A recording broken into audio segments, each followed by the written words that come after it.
Perkenalkan, nama saya Bernadi. Saya akan sharing mengenai Koperasi Desa Merah Putih menurut petunjuk pelaksanaan Menteri Koperasi Republik Indonesia nomor 1 tahun 2025 tentang pembentukan Koperasi Desa Kelurahan Merah Putih.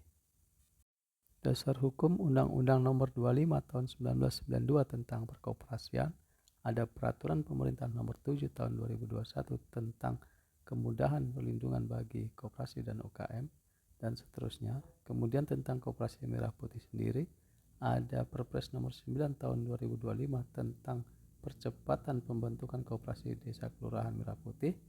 Kemudian Peraturan Menteri Hukum dan HAM nomor 13 tahun 2025 tentang pengesahan koperasi. Ada Peraturan Menteri Desa PDDT nomor 10 tahun 2025 yang mengatur tentang penggunaan dana desa terhadap Koperasi Merah Putih. Definisi koperasi menurut Undang-Undang nomor 25, koperasi adalah badan usaha yang beranggotakan orang-orang atau badan hukum koperasi dengan berlandaskan kegiatan berdasarkan prinsip koperasi sekaligus sebagai gerakan ekonomi rakyat yang berdasarkan atas azas kekeluargaan. Koperasi Desa atau Kelurahan Merah Putih adalah koperasi yang beranggotakan warga yang berdomisili di desa atau kelurahan yang sama dan dibuktikan dengan kartu tanda penduduk.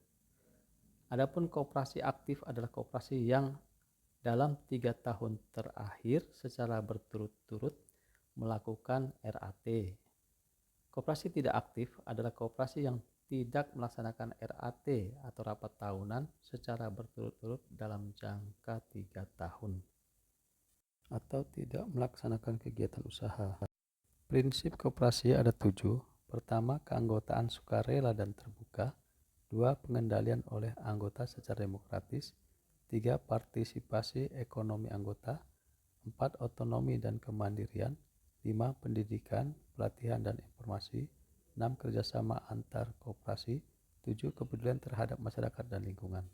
Manfaat dari pembentukan Koperasi Desa Kelurahan Merah Putih yaitu meningkatkan kesejahteraan masyarakat desa, menciptakan lapangan kerja, memberikan pelayanan secara sistematis dan cepat, meningkatkan partisipasi masyarakat dalam kegiatan ekonomi melalui koperasi, modernisasi manajemen sistem perkoperasian, menekan harga di tingkat konsumen, meningkatkan harga di tingkat petani hingga nilai tukar petani meningkat, kemudian menekan pergerakan tengkulak, kemudian memperpendek rantai pasok, kemudian meningkatkan inflasi keuangan, selanjutnya menjadi akselerator, konsolidator, dan agregator usaha mikro, kecil, dan menengah, selanjutnya menekan tingkat kemiskinan ekstrim, dan menekan inflasi.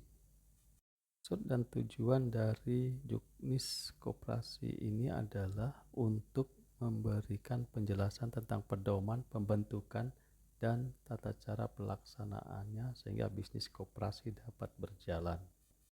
Pembentukan Koperasi Desa Kelurahan Merah Putih ada 3. Yang pertama adalah pendirian koperasi baru, yang kedua adalah pengembangan koperasi yang sudah ada, dan yang ketiga adalah revitalisasi koperasi, di mana untuk pembentukan koperasi baru perlu musyawarah khusus, dan untuk pengembangan koperasi yang sudah ada selain musyawarah khusus itu melalui perubahan legalitas, sertifikasi, dan lainnya serta perubahan ADRT.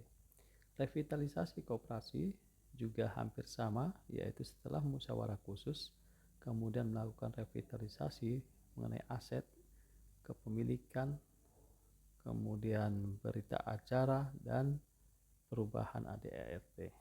Kepengurusan Koperasi Desa Kelurahan Merah Putih dibagi 3, terdiri dari pengurus, kemudian pengawas, dan selanjutnya pengelola, di mana masing-masing baik pengurus, pengawas maupun pengelola adalah sebagai anggota koperasi. Pengurus itu dari anggota koperasi minimal 5 orang dan tidak boleh memiliki jabatan sebagai pimpinan di desa. Pengawas terdiri dari 3 orang, sementara pengelola sesuai dengan kebutuhan, baik bidang ataupun unit usaha koperasi, namun dari semua jenjang kepengurusan harus melibatkan keterwakilan kaum perempuan. Cara pelaksanaan penggabungan koperasi melalui musyawarah khusus, tentunya dengan meneliti terhadap neraca administrasi dan pengorganisasiannya. Kemudian diadakan rapat penggabungan koperasi yang dihadiri para kuasa dan masing-masing koperasi yang akan bergabung, pembentukan panitia, kemudian perubahan ADART. Selanjutnya pengurus koperasi yang menerima penggabungan menghadap NPAK untuk dibuatkan akta perubahan anggaran dasar. Selanjutnya surat keputusan pembubaran koperasi yang telah akan bergabung tadi, kemudian dibuat berita acara dalam lembar negara Republik Indonesia sesuai dengan ketentuan perundangan yang berlaku. Usaha koperasi desa Kelurahan Merah Putih mempertimbangkan antara lain kebutuhan anggota, kelayakan usaha, potensi desa, peluang pasar, dan pengembangan usaha di masa yang akan datang. Juga perlu membuat proposal kelayakan usaha yang memenuhi aspek pasar dan pemasarannya, teknis dan operasional, manajemen dan organisasi, keuangan dan permodalan, legalitas dan perizinan, selanjutnya aspek sosial dan lingkungan.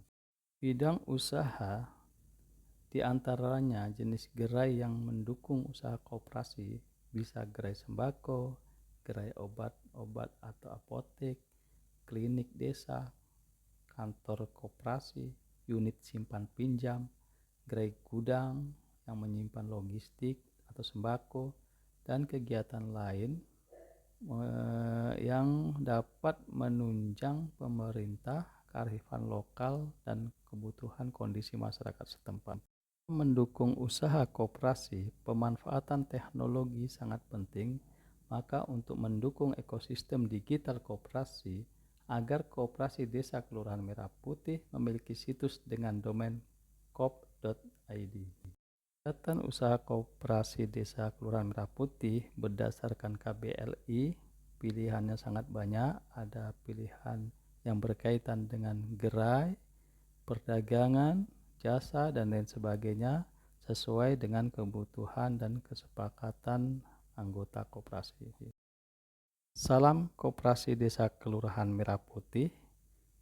Semoga bermanfaat dan saya ucapkan terima kasih.